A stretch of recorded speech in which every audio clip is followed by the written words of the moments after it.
Let's delve into what drove the market on the day. Mia Kruger, Portfolio Manager at Kruger Internasionaal, joining us. Thanks for your time, Mia. Starting with BHP Billiton, if you look at the results today, if you look at the share price, down 4%, and of course a change in management, it seems it's shaken the market a bit. Yes, no, we saw that negative movement today for Billiton, and the fact is that we knew that this was coming. It's nothing new. We've known that commodity prices have been under pressure, and all these big mining companies are only price takers of these commodity prices. So there's absolutely nothing they can do about it.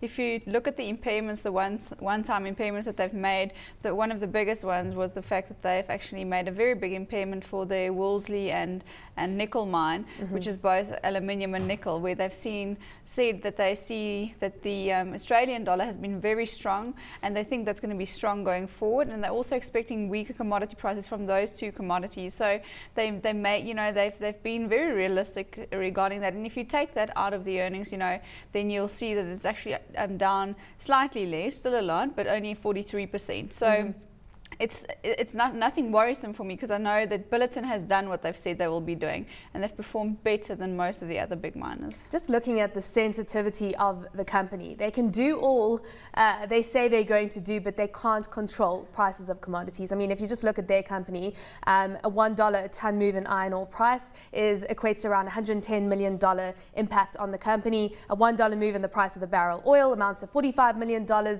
change to the company, and they've also got quite sensitivity there to the Australian dollar, US dollar. So all those factors are out of their control. I mean, does this kind of reduce your appetite to invest in companies like this? Well, I would say that we actually had a large appetite for a company like Billiton while it was at very low prices during last year. I think the fact that the outlook for economies with very uncertain growth, especially looking to the east and to the States, was there, and that definitely influenced the commodity prices to the negative side. So, but what we have seen is that we've seen the east in the likes of China, Indonesia, all those countries coming out with stronger growth than people initially expected, and stronger demand for these commodities. So that will definitely underpin these prices. We've also seen that, and we've seen these prices coming in a little bit higher.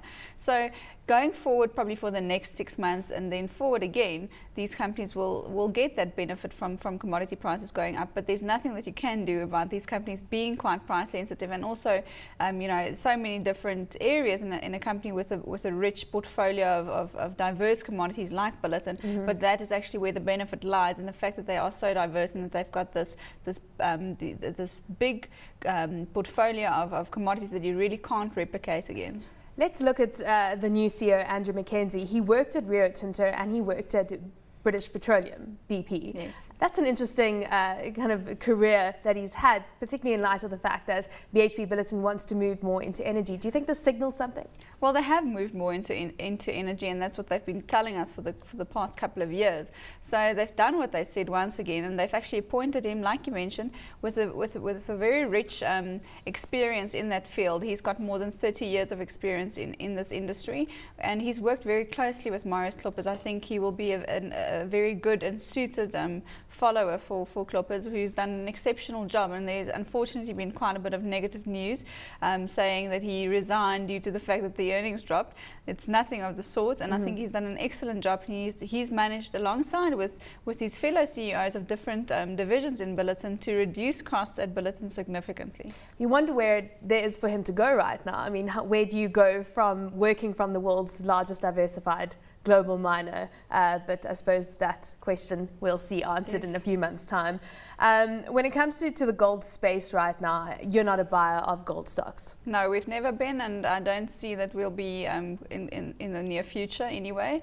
The fundamentals of gold companies has always been a bit of an issue for us. So when you look at the valuation side of that, the fact that these companies have an extreme cost pressure, especially in South Africa, and South Africa is not the biggest at all player anymore when it comes to gold. We've heard Marco Tifani being very outspoken about the fact that they will look at the assets in South Africa and the assets abroad, and I think that's a very important thing to notice when he's going into Anglo-American, where we've heard a lot of noise made by shareholders about the fact that they're not happy about the South African market environment, and I think that should also be a big wake-up call for all stakeholders when it comes to companies who are managed and are driven for shareholders' value and not for stakeholders' value. And in South Africa, everyone has been very lenient when it comes to that. He did mention the figures, and it is a fact that about 93% of all costs of these gold companies, especially the company like Anglo Ashanti, has actually gone to stakeholders and to payment for employees and all sorts, and cost pressures that's come from here. And only about 7% of that has actually gone to shareholders.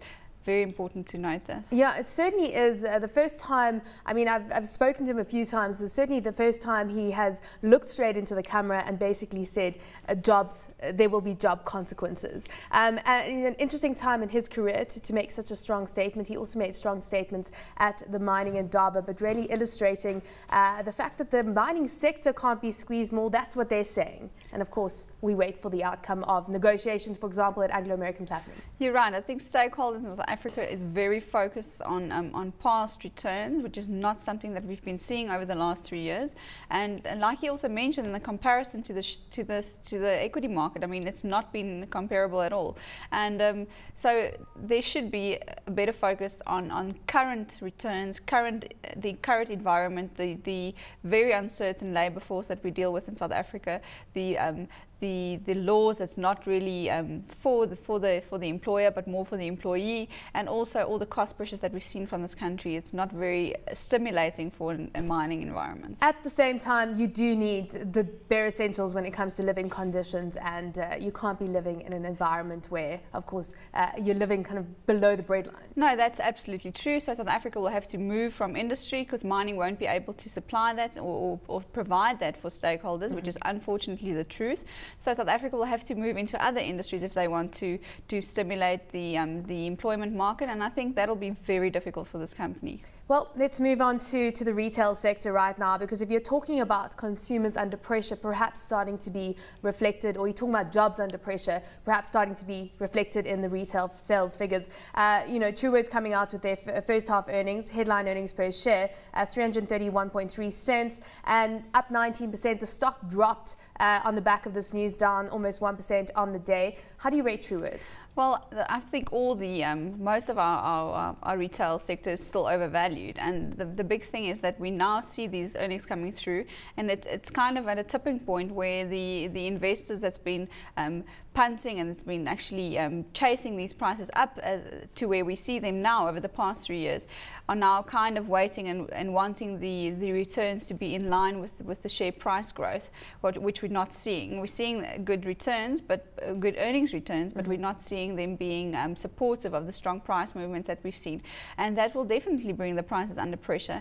The fact in South Africa that we've seen such a strong retail sector and a lot of retail spending is evident in our debt levels. If you look at the debt to disposable income of households in South Africa, it's at very high levels, and nothing that you should be feeling comfortable with, to say the least. We've seen Abel's stance and how they feel about the fact and how they've actually precautioned themselves as a business going forward. So I think there'll be a lot of movement in these areas in the months and year going forward. I mean, just looking at Truworths, which of course has the credit book, they've got 2.6 million active credit accounts there, and the net bad debt as a percentage of gross bad receivables, debt receivables is up to 9.5%.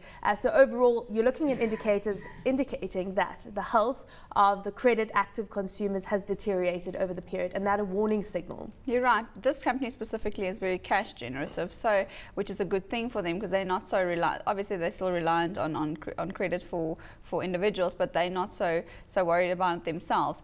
The fact that they're still so cash generative helps them. They're not owners of most of the properties that they do business in, like many of the other retailers or the food retailers that we see. So it's still looking relatively healthy for them, but there's a big discrepancy between the price of these companies and the underlying earnings. Do you hold any of the retailers right now, food or other retailers? Well, we did buy some Woolworths about 2 years ago when it was trading at a very good price. We've had a return of more than 60% on those stocks, and where it's become a overweight or a higher percentage holding in our portfolios, we definitely did reduce it down. But that's a company that we do like. We think there's a lot of other fundamentals playing a role in that company, and we won't just sell it because we're long-term investors. So we'd rather hold it and play it through the cycles, but the underlying factors of that company is something that we do like.